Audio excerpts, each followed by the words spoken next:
আমি আনিস, আমার দ্বিতীয় পরিচয় হলো আমি একজন অভিভাবক। অতএব আমার অধীনে যারা, তাদের ঈমান আমল আখিরাতের ব্যাপারে শতভাগ নজরদারি করা, চেষ্টা করা, এটা আমার মৃত্যু পর্যন্ত দায়িত্ব।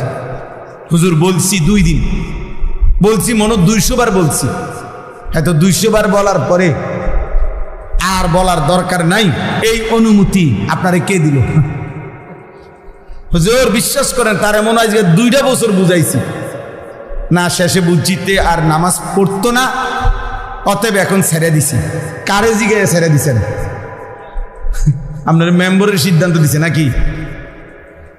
আপনার চেয়ারম্যানে বলছে নাকি যে আর কইও না, 2 বছর পরে কি আর মানুষে কয়? এটা নিয়ম না, ছেড়ে দেওয়ার কোনো সুযোগ না।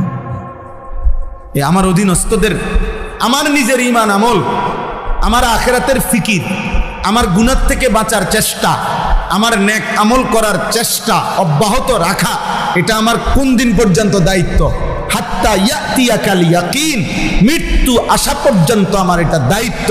হুবহু আমার অধীনস্থদের ঈমান আমল আখিরাত, পাক নাফাক, হালাল হারাম, ইবাদত বন্দিগির নজর রাখা, খোদার কসম এটাও আমার মৃত্যু পর্যন্ত দায়িত্ব।